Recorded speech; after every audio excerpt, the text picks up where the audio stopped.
Imagina que despiertas en un túnel excavado a 60 metros bajo tierra, en una ciudad completa con establos, cocinas, pozos de agua y templos, capaz de albergar a 20.000 personas. Construida hace más de 3.000 años sin electricidad, sin maquinaria pesada y sin que nadie en la superficie supiera que existía. Ahora imagina que eso no es el más misterioso de los 10. Hay lugares en este planeta donde las civilizaciones que los construyeron desaparecieron completamente, sin dejar registros, sin herederos, sin explicación. Donde los bloques de piedra pesan 800 toneladas y aún hoy ningún ingeniero sabe cómo llegaron hasta allí. Donde una tumba de 5.000 años de antigüedad está alineada con tanta precisión astronómica que solo funciona un día al año. Hoy en El Confín vamos a entrar en los 10 sitios arqueológicos más imposibles de este planeta. Lugares donde la historia oficial se queda corta y las preguntas son más grandes que las respuestas. Bienvenidos a El Confín. Si disfrutas descubrir lo que el mundo esconde en sus extremos, suscríbete a El Confín y dinos en los comentarios desde dónde nos ves hoy. Este es tu lugar. Ítem 10. Karnak, Bretaña, Francia. Hay algo profundamente desconcertante en la llanura de Karnak. No es una sola piedra, ni 10, ni 100. Son más de 3.000 menhires, bloques de granito de hasta 4 metros de altura, alineados en filas perfectas que se extienden durante kilómetros a través del paisaje de Bretaña, en el noroeste de Francia. Parados en el extremo de una de esas filas y mirando hacia el horizonte, tienes la sensación de que el paisaje entero ha sido reorganizado por una mano que no era humana, pero era humana. Lo que no sabemos es cómo, exactamente, ni por qué. Las alineaciones de Karnak fueron erigidas entre hace 5.000 y 7.000 años, lo que las hace considerablemente más antiguas que Stonehenge y que las pirámides de Giza. Los constructores pertenecían a las culturas neolíticas de la costa atlántica europea, sociedades de agricultores y pescadores que no tenían escritura, no tenían ruedas y no tenían metales. Tenían, sin embargo, la capacidad de mover, en algunos casos, bloques de granito de hasta 350 toneladas desde canteras situadas a kilómetros de distancia y de colocarlos en alineaciones que los arqueólogos describen como aparentemente deliberadas, lo que significa que siguen un patrón que aún no logramos descifrar completamente. Alexander Thom, el astrónomo escocés que dedicó décadas a estudiar sitios megalíticos europeos, propuso en la década de 1970 que las alineaciones de Karnak estaban diseñadas para rastrear movimientos celestes específicos, en particular los extremos lunares que se repiten en ciclos de 18,6 años. Si Thom estaba en lo correcto, los constructores de Karnak poseían un conocimiento astronómico sofisticado que anticipaba en milenios lo que Occidente considera el inicio de la observación científica del cielo. El capitán Dieulafoy, arqueólogo francés del siglo XIX, fue uno de los primeros en documentar el sitio sistemáticamente. Encontró en las excavaciones restos de carbón que permitieron algunas dataciones, pero no encontró respuestas. Ninguno de sus sucesores las ha encontrado tampoco. Durante el período neolítico, los menhires de Karnak no estaban desnudos como los vemos hoy. Las evidencias sugieren que muchos estaban pintados con pigmentos ocres y rojos, posiblemente cubiertos con símbolos que el tiempo, la lluvia y la musgo borraron. Lo que hoy son pilares de granito gris eran, en origen, estructuras de colores. La siguiente civilización de nuestra lista tampoco dejó escritura. Lo que dejó es todavía más difícil de explicar. Ítem 9. Nan Madol, Pohnpei, Micronesia.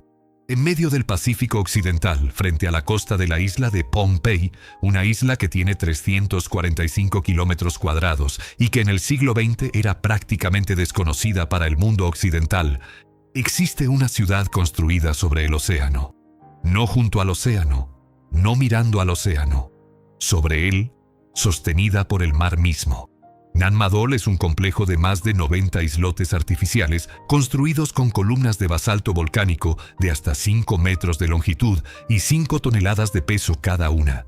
Esas columnas, con una forma hexagonal natural característica del enfriamiento del basalto, fueron transportadas hasta el sitio, apiladas con una precisión desconcertante para formar muros, plataformas y recintos.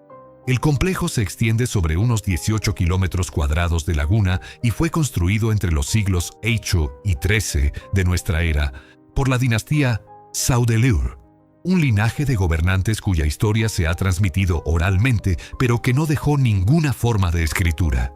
El problema central que Nan Madol plantea a los ingenieros modernos es el siguiente. El basalto con el que fue construida la ciudad no existe en la isla de Pohnpei ni en sus inmediaciones. La fuente más probable está al otro lado de la isla, a más de 30 kilómetros por mar. En la actualidad, con embarcaciones modernas y tecnología de transporte marítimo, mover bloques de esas dimensiones por esas distancias a través del Pacífico es un desafío logístico serio. Sin ninguna de esas herramientas resulta literalmente inexplicable. La tradición oral de Pohnpei tiene una respuesta. Los bloques fueron levantados y transportados por un hechicero llamado Olisipa y su hermano Olosopa, que los movieron con magia.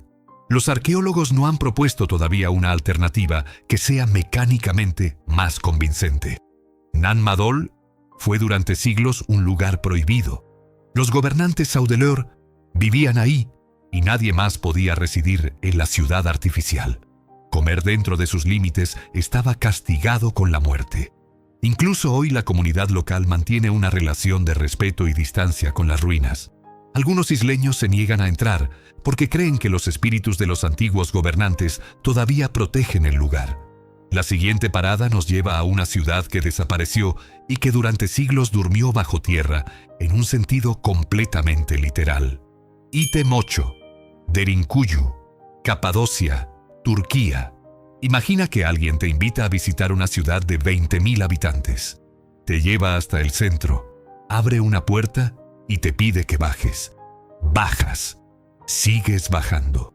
Cuando finalmente llegas al nivel más profundo de esa ciudad, estás a 60 metros bajo la superficie de la tierra y llevas allí abajo las últimas 4 horas.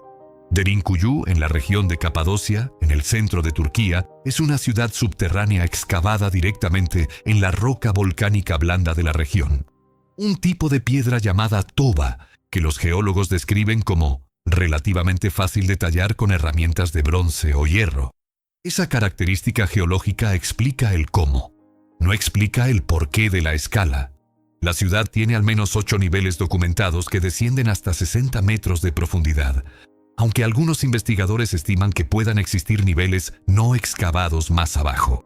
Tenía establos para el ganado en los niveles superiores, almacenes para provisiones, prensas para aceite y vino, cocinas con sistemas de extracción de humo, bodegas, pozos de agua que perforaban hasta las capas freáticas y espacios específicamente diseñados para el culto religioso con ábsides tallados en la roca que todavía conservan la forma de iglesias primitivas. Un sistema de ventilación compuesto por más de 50 pozos verticales distribuía aire a todos los niveles de manera eficiente. Y en los pasillos, cada ciertos metros, los constructores de Derinkuyu instalaron puertas. No puertas de madera, sino ruedas de piedra de hasta medio metro de grosor, perfectamente circulares, diseñadas para deslizarse por carriles tallados en la roca y sellar el pasillo desde el interior. Una persona del otro lado de esa rueda no podía abrirla. La ciudad podía cerrarse herméticamente desde dentro, convirtiendo cada nivel en un refugio autosuficiente. ¿Quiénes construyeron Derinkuyu? Los hititas, los frigios, los primeros cristianos de Anatolia. Todos han sido propuestos y todos han sido descartados parcialmente. La cronología exacta es debatida. Lo que no está en debate es el motivo. Una ciudad enterrada de esta magnitud solo se construye cuando el mundo de la superficie se ha vuelto demasiado peligroso para vivir en él. Derinkuyu no está sola. Capadocia alberga al menos 36 ciudades subterráneas documentadas y algunas están conectadas entre sí por túneles horizontales de varios kilómetros. En la década de 1960, un habitante local que demolía una pared de su casa descubrió accidentalmente una de estas ciudades detrás del muro. Literalmente vivía encima de una megalópolis enterrada sin saberlo. Lo que sigue en la lista también estuvo oculto durante siglos, pero en lugar de bajo tierra, estaba bajo la selva. Ítem 7. Tikal, El Petén, Guatemala. Hay un momento específico en Tikal que los arqueólogos que han trabajado en el sitio describen de una manera casi uniforme. Estás en la gran plaza, rodeado por las pirámides del templo primero y el templo segundo, que se elevan 45 y 38 metros respectivamente sobre el nivel del suelo, los gemelos del poder político maya. Y de repente el silencio de la selva, que siempre estás a punto de ignorar, se rompe con el sonido de los zaraguatos, los monos aulladores que viven en la cima de los templos. Es un sonido que los mayas llamaban la voz del inframundo. En ese momento, Tikal deja de ser un conjunto de piedras y se convierte en algo que todavía respira. Tikal estuvo en su apogeo entre los siglos III y IX de la Era Común. En ese periodo fue probablemente la ciudad más poderosa de Mesoamérica, un centro político, religioso y comercial con una población estimada entre 60.000 y 90.000 habitantes, conectada mediante redes de calzadas elevadas de cal y piedra, las Sagbés, con ciudades aliadas y rivales a cientos de kilómetros de distancia. La historia política de Tikal es tan compleja como cualquier estado moderno. En el año 378 de la Era Común, un general llamado Siyash-Kak, cuya iconografía sugiere vínculos con la gran ciudad de Teotihuacán, a 1.000 kilómetros al noroeste, llegó a Tikal y estableció una nueva dinastía. Lo que ocurrió exactamente es debatido. Conquista militar, alianza matrimonial, influencia cultural. El registro jeroglífico es claro en que el poder cambió de manos de manera abrupta. Hacia el siglo IX, Tikal fue abandonada. Las evidencias de sequías severas sostenidas durante décadas, combinadas con signos de conflicto militar prolongado y el colapso de las redes comerciales regionales, sugieren un colapso sistémico. El rey jaguar grabado en la estela 16, uno de los monumentos más elaborados del sitio, lleva una fecha que corresponde al año 711. Después de esa fecha, no hay más estelas. El registro simplemente se detiene. Las pirámides de Tikal fueron utilizadas como locaciones para la saga Star Wars, en Una Nueva Esperanza. La base rebelde, Yavin 4, es en realidad la gran plaza de Tikal, filmada desde helicóptero en 1977. Décadas antes de que el turismo masivo llegara al sitio, los templos mayas viajaron a millones de pantallas alrededor del mundo como escenario de una galaxia lejana. De la selva pasamos al desierto. Y en el desierto, a algo que no debería ser visible desde el nivel del suelo. Ítem 6. Líneas de Nazca. Ica, Perú. Para ver completamente las líneas de Nazca necesitas subir, no a un edificio, no a una colina, a varios cientos de metros de altura. Desde el suelo lo que ves es una serie de surcos en la tierra árida, quizás algún rastro de líneas que se pierden en el horizonte. Desde el aire, aparece una de las galerías de arte más grandes del mundo. Un colibrí de 93 metros de envergadura, un mono con una cola en espiral que ocupa varios campos de fútbol, una araña de 46 metros, un cóndor de 130 metros, todo trazado con una precisión de línea que los ingenieros modernos describen como difícilmente superable, incluso con instrumentos actuales. Las líneas de Nazca fueron creadas por la cultura nazca en el sur de Perú, hace entre 2000 y 2500 años. El método fue relativamente simple. Retirar la capa superficial de piedras oscuras oxidadas para exponer el suelo más claro y rosado que hay debajo. La ejecución fue extraordinaria. Maria Reiche, una matemática alemana que dedicó más de 5 décadas de su vida a estudiar las líneas, llegó a Nazca en 1945 y nunca se fue. Vivió en el desierto. Cartografió cientos de figuras.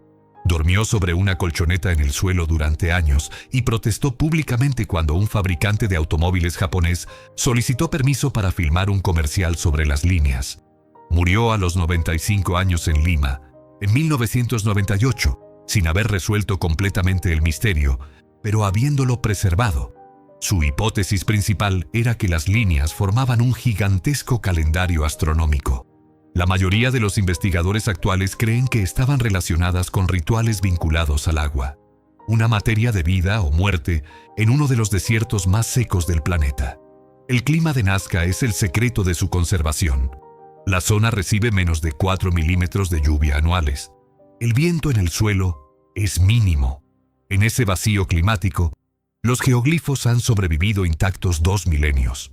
En 2020, investigadores de la Universidad de Yamagata, en Japón, usando tecnología de inteligencia artificial para analizar fotografías satelitales, descubrieron 143 nuevas figuras de Nazca que habían pasado desapercibidas durante décadas de investigación convencional.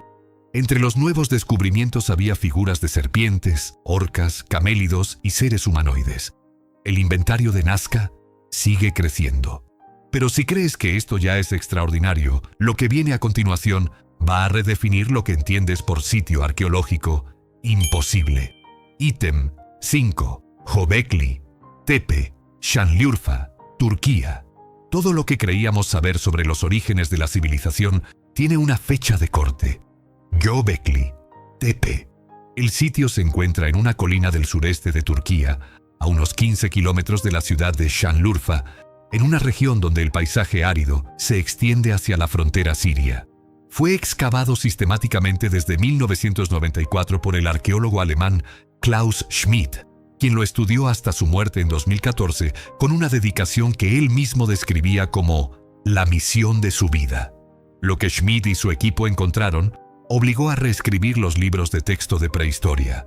Göbekli Tepe tiene más de 11.000 años de antigüedad. Sus estructuras más antiguas fueron construidas alrededor del año 9, 600 antes de la Era Común, 6 milenios antes que Stonehenge, 7 milenios antes que las pirámides de Giza. Y las estructuras son, por cualquier estándar, monumentales. Recintos circulares formados por pilares de piedra caliza en forma de T, algunos de hasta 5,5 metros de altura y 10 a 20 toneladas de peso, decorados con relieves de animales tallados con una habilidad artística que los especialistas describen como sofisticada. Zorros, serpientes, aves carroñeras, jabalíes, leones. El problema central de Göbekli Tepe es su constructor. En 9600 antes de nuestra era, la humanidad no debería haber sido capaz de construirlo. El consenso arqueológico hasta el descubrimiento del sitio era que las estructuras monumentales requerían agricultura organizada, que la agricultura requería asentamientos y que los asentamientos requerían excedentes alimentarios. En esa secuencia, los constructores de monumentos venían al final, cuando la civilización ya estaba establecida. Göbekli Tepe invierte completamente esa secuencia. Fue construido por cazadores-recolectores siglos antes de que existiera la agricultura en esa región. Algunos investigadores han llegado a proponer que el sitio no fue consecuencia de la civilización, sino su causa, que la necesidad de mantener el proyecto de construcción fue lo que impulsó a los grupos a organizarse, sedentarizarse y eventualmente domesticar plantas y animales. Y luego, sus propios constructores lo enterraron, de manera deliberada, meticulosa, a lo largo de décadas. Cubrieron sus propias creaciones con tierra y escombros, sellando el sitio durante 11 milenios. No sabemos por qué. Solo se ha excavado aproximadamente el 5% de Göbekli Tepe. El georradar aplicado al terreno sin excavar sugiere que debajo todavía hay decenas de estructuras intactas. El descubrimiento más importante de este sitio arqueológico posiblemente no ha ocurrido todavía. La civilización que construyó el siguiente sitio no enterró sus creaciones. Las elevó hasta donde la luna pudiera verlas. Ítem 4. Newgrange, Condado de Meath, Irlanda. El 21 de diciembre de cada año, durante exactamente 17 minutos, ocurre algo en el interior de una colina del Valle del Boyne, en Irlanda, que sus constructores diseñaron hace más de 5.000 años. El sol sale por el horizonte en el punto más austral de su recorrido anual, el solsticio de invierno, y un rayo de luz entra por una abertura de 19 centímetros de ancho y 25 centímetros de alto, llamada Roof Box, ubicada sobre el dintel de la entrada principal de Newgrange. El rayo recorre un pasillo de 19 metros de largo y llega hasta la cámara central del monumento, iluminándola completamente. Durante 17 minutos, en el día más corto del año, una tumba construida hace 200 años se convierte en un reloj solar, y luego la luz desaparece por otro año. Newgrange es un túmulo funerario, un passage tomb, levantado aproximadamente entre el 3200 y el 3100 antes de la Era Común. lo que lo hace más antiguo que Stonehenge en más de 1000 años y más antiguo que las pirámides de Giza en varios siglos. La estructura exterior es un cilindro de tierra y turba de unos 12 metros de altura y 85 metros de diámetro, reforzado con una fachada de cuarcita blanca que, cuando fue restaurada en la década de 1970, generó controversia. Algunos arqueólogos argumentaron que la fachada no era original, sino una interpretación moderna. La controversia nunca se resolvió completamente. En el interior, el pasillo conduce a una cámara de planta cruciforme, en forma de cruz, donde el techo en voladizo seco de piedras apiladas, sin ningún tipo de mortero, ha mantenido el interior completamente seco durante 5200 años de lluvias irlandesas. Es un logro estructural que arquitectos modernos describen como extraordinario. Se presentan aproximadamente 20.000 solicitudes cada año para estar presente en Newgrange durante el solsticio de invierno. Solo 10 personas entran a la cámara en cada amanecer del solsticio. Los ganadores son elegidos por sorteo. Las piedras del umbral exterior de Newgrange están decoradas con espirales triples talladas con una herramienta de sílex. Esas mismas espirales aparecen en sitios neolíticos de Malta, de Bretaña y de los Balcanes, separados por miles de kilómetros y sin ningún vínculo de contacto documentado. El símbolo de la triple espiral parece haber surgido de manera independiente en múltiples culturas del neolítico europeo, como si algo en la cognición humana de ese periodo lo estuviera generando simultáneamente. Pasamos de Irlanda a los Andes, y de 5000 años de antigüedad a una pregunta aún más urgente. ¿Cómo? Ítem 3. Ollantaytambo, Valle Sagrado, Perú, a 792 metros sobre el nivel del mar, en el Valle Sagrado de los Incas, en Perú, existe un sitio donde los ingenieros modernos no logran ponerse de acuerdo sobre un detalle fundamental: cómo fueron movidos los bloques. Y cuando un ingeniero del siglo XXI dice que no sabe cómo se hizo algo, hay que detenerse un momento. Ollantaytambo fue construido en el siglo XV bajo el reinado del Inca Pachacútec, el gobernante que también supervisó la construcción de Machu Picchu y que transformó el imperio inca de un estado regional en la civilización más grande del continente americano.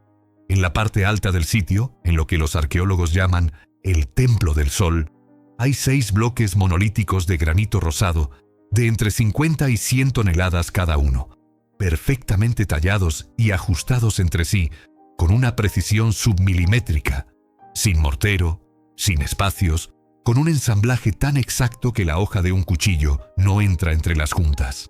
El granito de esos bloques proviene de la cantera de Cachicata, en el cerro Cachicata, al otro lado del río Urubamba.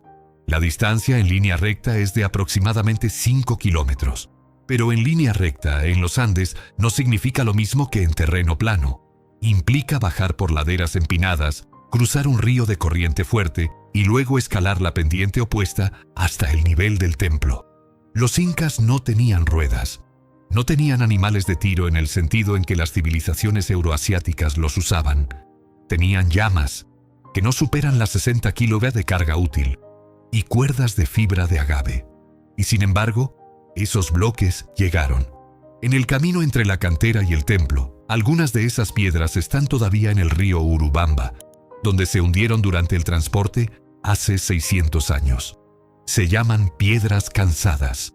El nombre viene de la tradición oral quechua, que dice que las piedras se cansaron y se negaron a seguir. En 1536, Ollantaytambo fue también el escenario de una batalla que los libros de historia suelen presentar como una nota al margen, pero que en realidad fue extraordinaria. El Inca Manco II y sus fuerzas derrotaron aquí temporalmente a las tropas de Francisco Pizarro. El único momento durante la conquista en que los ejércitos indígenas lograron repeler militarmente a los conquistadores en campo abierto.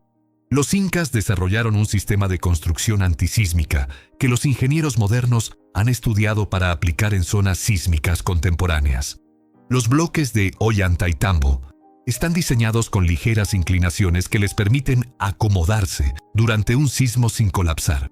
Cusco, a 60 kilómetros, ha sufrido terremotos devastadores que destruyeron edificaciones coloniales españolas construidas sobre los mismos cimientos. Las estructuras incas, en muchos casos, sobrevivieron intactas. Subimos ahora en edad, en escala y en misterio. El siguiente lugar fue construido antes de que existiera la mayoría de las civilizaciones del mundo antiguo, y todavía no sabemos para qué. Ítem 2. Baalbek, Valle de la Bekaa, Líbano.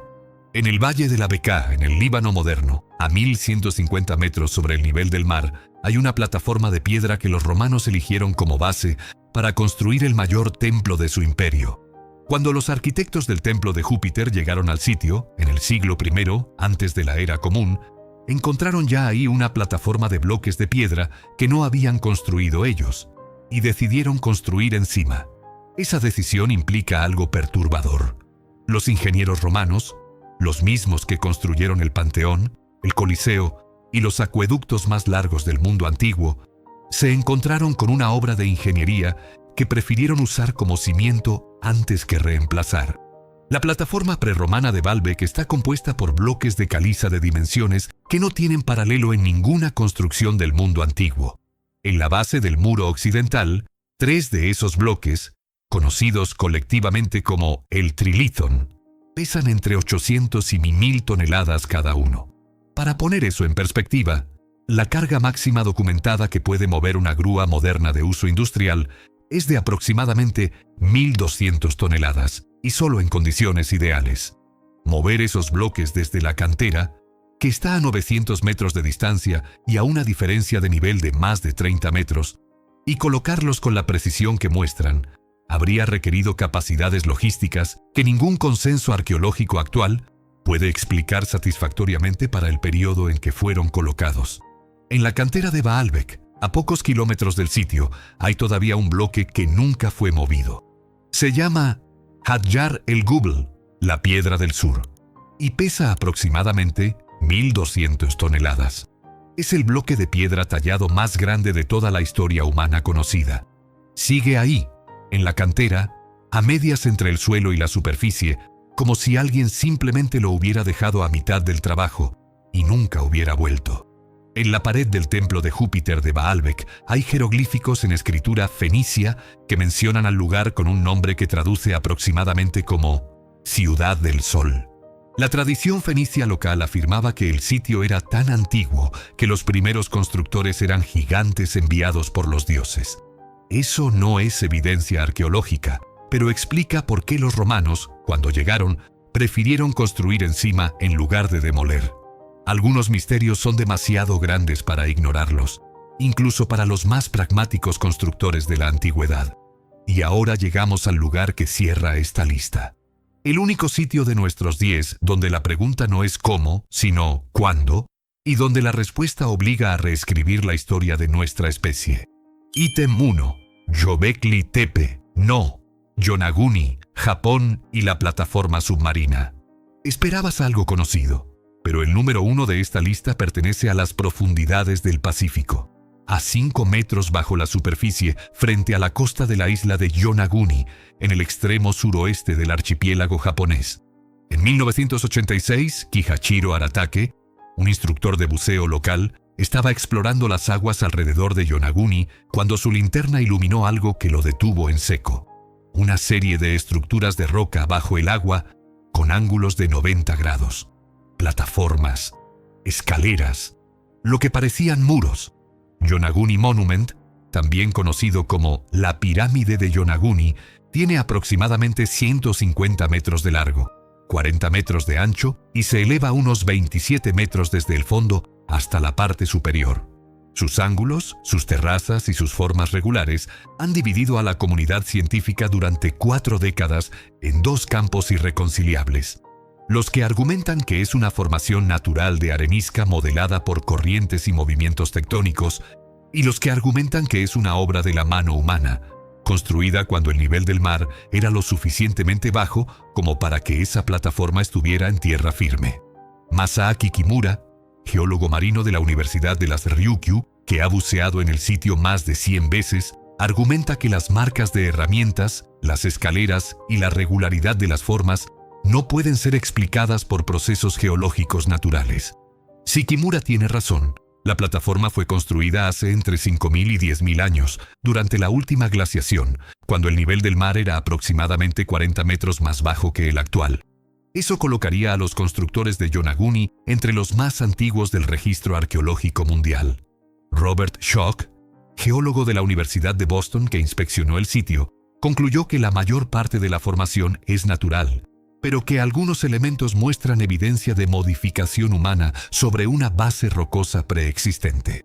Lo que Schoch no discute es que la región estuvo efectivamente en tierra firme durante la última glaciación, que el nivel del mar subió rápidamente al final de la última edad de hielo, y que si existió alguna civilización en esas costas hace 10.000 años, sus restos estarían hoy bajo el agua. La posibilidad de que existan ciudades enterradas bajo el océano, no en el sentido de la Atlántida mitológica, sino en el sentido de asentamientos reales de grupos humanos que vivieron en costas que el deshielo postglacial fue inundando, es una que los oceanógrafos y arqueólogos submarinos han comenzado a explorar con creciente seriedad en las últimas décadas. Frente a las costas de la India, en la bahía de Khambhat, buzos del gobierno indio descubrieron en 2001 restos de lo que parecen ser estructuras urbanas regulares a unos 40 metros de profundidad. Muestras de madera recuperadas del sitio fueron datadas en aproximadamente 9.500 años de antigüedad, más de 4.000 años antes que la civilización del Indo, a la que los libros de texto atribuyen los primeros asentamientos urbanos del subcontinente. El descubrimiento fue anunciado y luego prácticamente sepultado bajo la controversia académica. Nadie ha regresado a excavar sistemáticamente. Durante miles de años, los seres humanos han erigido estructuras que los siglos no pudieron borrar y que las explicaciones todavía no logran contener completamente. Pirámides bajo el océano, ciudades enterradas a 60 metros bajo tierra, piedras de 1.000 toneladas colocadas con precisión imposible, tumbas alineadas con el sol un solo día al año. Lo que une a todos estos sitios no es el misterio por el misterio, es la evidencia de que la inteligencia humana, la misma inteligencia que construyó estas cosas hace 5, 10, 12.000 años, no era inferior, era diferente. Tenía otros problemas, otras herramientas, otros dioses. Y a veces, mirando estos lugares, la sensación es que tenía también otras respuestas que nosotros todavía no hemos encontrado. Cada piedra que no podemos mover hoy nos recuerda algo importante. La historia de lo que somos no comienza donde creemos que comienza. ¿Con cuál de estos 10 sitios te quedaste sin respuestas? ¿El templo de 11.000 años construido por cazadores-recolectores antes de que existiera la agricultura? ¿O los bloques de 1.000 toneladas en Baalbek, que ningún ingeniero moderno puede explicar completamente? Cuéntanos en los comentarios. Si este viaje te dejó sin palabras, apóyanos con un me gusta y suscríbete a El Confín para no perderte el próximo destino. Hasta la próxima. Para ofrecerte la experiencia visual más completa posible, este video combina material documental real con simulaciones avanzadas y recreaciones generadas mediante inteligencia artificial. Esto nos permite mostrarte lo que antes era imposible de ver. Gracias por ser parte de El Confín.